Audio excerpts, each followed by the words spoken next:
Hello there. How's your day going? Good.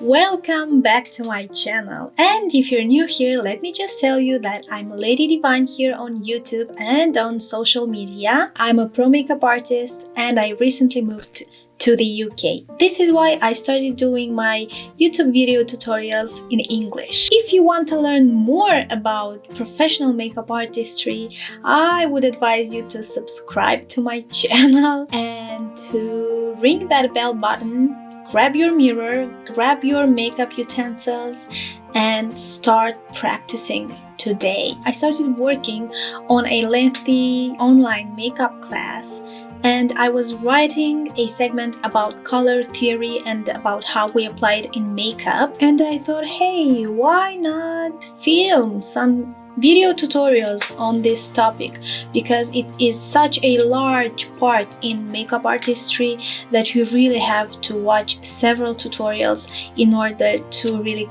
grasp and really understand color. And of course, there are many approaches to understanding color theory and how to apply it in makeup artistry. Of course, every makeup artist has its own take on it. For me, as much as I understand, there are many rules you have to decode and memorize. I must admit, there are some rules I never follow. For example, I understand purple makes your green eyes pop out. Blue makes dark brown eyes stand out. But that still doesn't mean to me that I cannot use green for green eyes, blue for blue eyes, etc., etc. And nowadays, I think you can discover and you can see that there are so many artists, amazing makeup artists, that are not following any rules when it comes to how they create their own art. They are not following these rules and they are always going beyond, and they debunk color theory myths with every makeup they create. And this just shows us that amazing and original art can only be created by going beyond those classic 7 types of contrasts. I'm pretty sure you are all familiar with Tomina makeup, and of course this woman is a goddess. Every makeup I see that she creates is an amazing work of art, even though she has no limits in incorporating every color of the rainbow in her makeup, only to end up with an amazing makeup that I can guarantee every one of you would like to wear. And this to me just demonstrates that more important than the colors you like to use in your makeup art, there's the technique you use, your style, and your understanding on how to play the highlights and shadows game. So, in order to achieve amazing makeup, no matter what color you choose to use, keep in mind you first have to perfect 1. Your makeup technique, your attention to details, the chromatic dialogue, the accuracy of your technique. You have to adapt your style to modern interpretation, to modern chromatic interpretations. You have to understand how and where to position the colors in order to follow the proportions of your face, of your eyes, and you have to understand how to play with the volumes and with the depths of the structure of your face, or of the face that is in front of you. Then when we zoom in on the colors we choose to use, natural-born artists have a natural, almost instinctive way of choosing the right colors, but for the rest of us, nature is the best professor. And you can find your inspiration and you can create your chromatic style by searching for what pleases your eyes in everything that surrounds you. Look at labels, pictures, flowers, sunsets. Everything that is around us is a work of art. And of course, we can get inspired by that. For example, today's makeup was inspired by a field of dandelions, and I know everybody likes to look at a green field sprinkled with yellow flowers. It's very pleasing to the eye. And I thought about green and yellow. This is my basic contrast, which of course I will transform by using different tones, different nuances in order to create a makeup easy on the eyes. I will not be using the purest form of green and the purest version of yellow because that will not give me a wearable glam makeup. That would be too violent for my eyes or even for your eyes. So in order to transform this into a glam makeup, I will have to use some chromatic poses like the black in the outer corner, like the brown on my waterline. And if you want to see a more artistic version of this makeup, you can head up to my Instagram where I uploaded a picture with this exact makeup, but on there it's with a twist. It's with a punch of a strong pink neon color. And of course the shape of my eye makeup is different there. And I posted that just to make you understand that you can take any type of makeup and transform it in so many other versions. I would also like to point out that there is no such thing as an ugly color. There can only be an inappropriate relationship between colors. And don't forget that whatever taste you've got in art, don't forget it's a subjective perspective on what you choose to see as beautiful or not. This is pretty much a principle I think it can be applied to makeup just like it can apply to music. There are some musical harmonies you will find out you love and others that you don't like so much. You will now see in the preview that I also used another type of lipstick just to show you how opposite colors can create a pretty impactful makeup look. But I've changed the lip color for the intro and for the outro to show you the more correct, the more wearable version of this makeup. And without further ado, let's do it. Enjoy.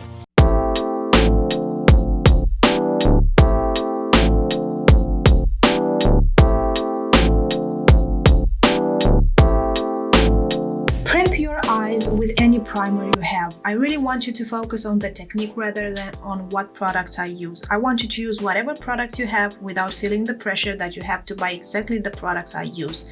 When I like a product, I will let you know if I think it's essential to your makeup kit. Highlight your brow bone.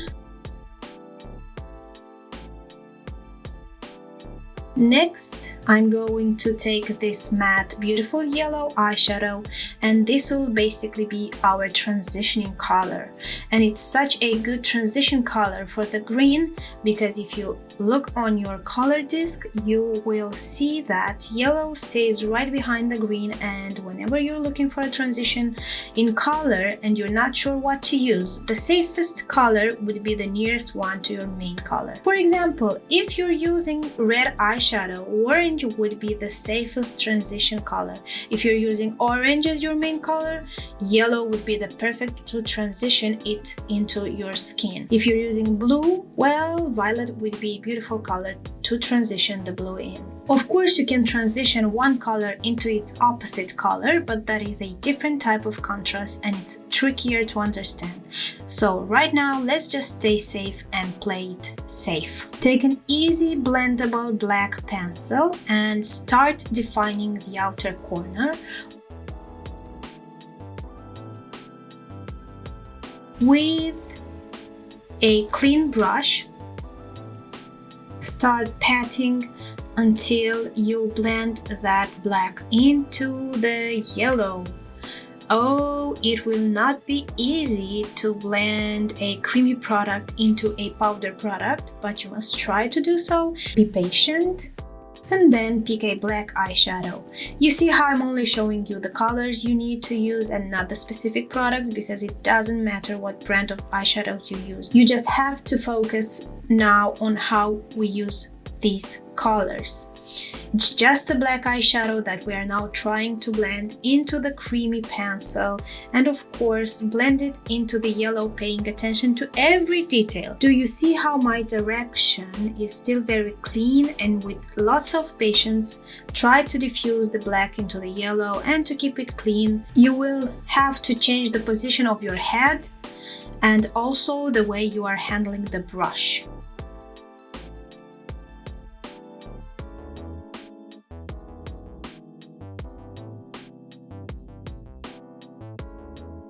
Now choose the best green color you have in your makeup kit.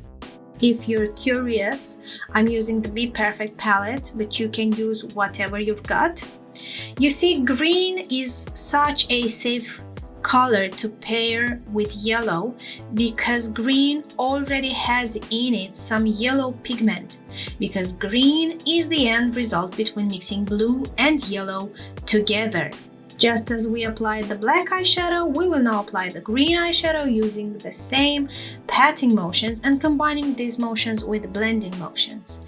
Now you have to mix 3 colors together, the green, the black, and yellow, so really pay attention to your movements. Keep changing the brushes and always use the same brush for the same color for a perfect blending. You might even need 2 or 3 clean blending brushes in order to mix the color together. For the rest of my lid, I have this magic product from Inglot. It's body art adhesive, but you can use whichever pigment or glitter base you've got, because this will be our sticky base for our next eyeshadow. And of course, I had to think about what color would be safe enough to use now in order to pair it with the colors I've already applied.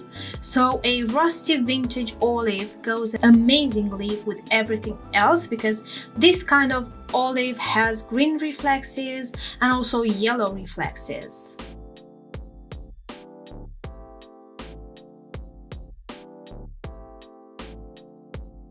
I chose to use an Inglot pigment as a topper to reinforce that color, because the eyeshadows have bigger particles that in time might separate on your lid. So I needed a finely milled formula in order to fill in all the spaces between the bigger particles, and this way I'm making sure that my lid color is more intense, has more shine to it, and it will last much longer. Time to clean everything up. Time to cover those dark circles. Yes, and I'm using this MUP Classic Concealer. Patting with the beauty sponge from MUP also. I love the sponge because it's so soft and it's blending everything so quick on my skin. And as you can see, the cleaner my skin gets, the more beautiful the eye makeup appears.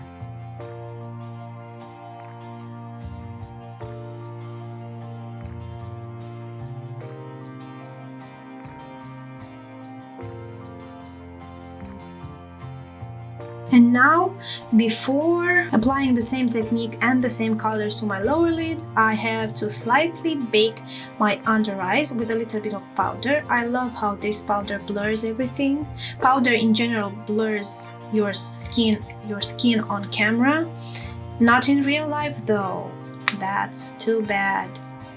I will now use the same black pencil, the same eyeshadows, and I will be positioning them in the same order I did on the upper lid, this time focusing on blending everything even more accurately, because now we have a smaller space and we will have to use smaller brushes and softer motions.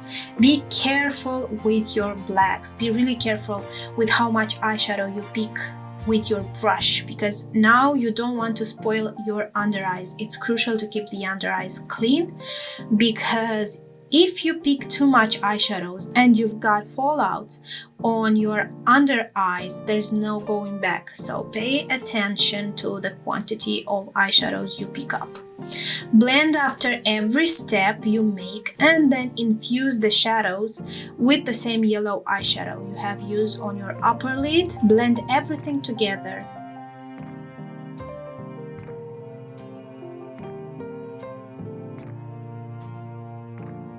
Let's infuse our lower lid with some green eyeshadow.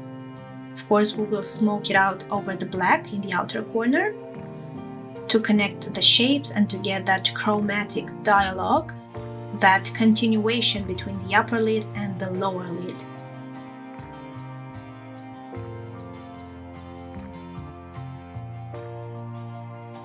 All that's left to do now is adding that olive metallic eyeshadow, that rustic green or vintage gold, whatever you would like to call it.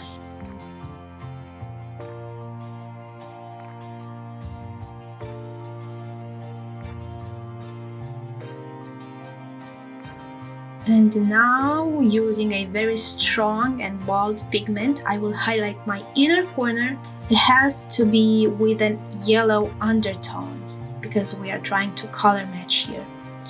You might ask yourself, what's brown got to do with it? Well, it's a chromatic pose that will make the greens of my eyes stand out a little bit more, because brown has a red pigment in it which is complementary to the green, and it also has black pigment in it, so it will add some depth and definition to my eyes. I would have added just a black eyeliner. That black might overpower the entire makeup and it would not make it stand out so much.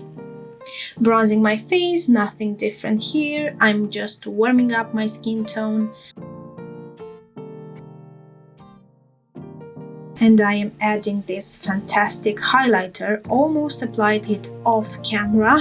It's from MUP and it has a gorgeous champagne color, and I just wanted to show you how blinding this highlighter is. I'm just in love. You will see how my face lights up. I started applying it everywhere because that's what you do when you love highlighter. No, it's not what you have to do, but I love highlighter.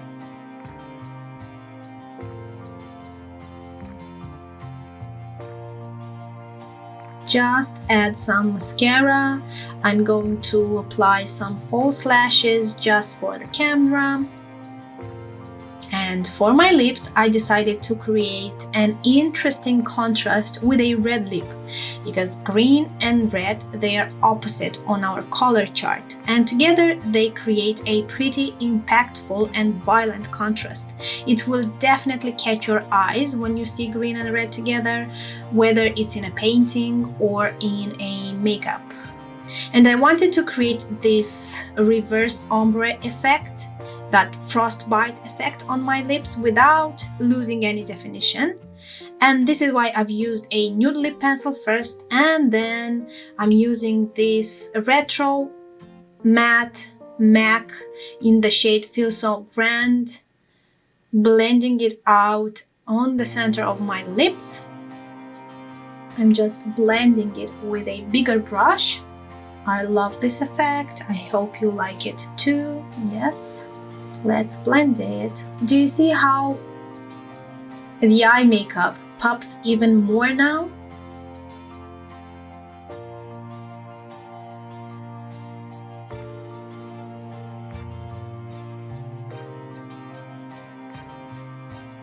And on top of everything, some gloss. I'm sorry, you guys know I love gloss.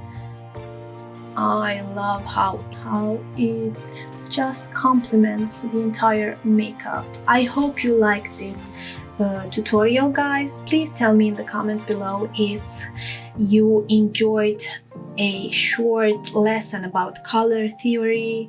If you've got some questions, please don't forget to ask them in the comments below. Would you like to learn more on this topic? Please let me know.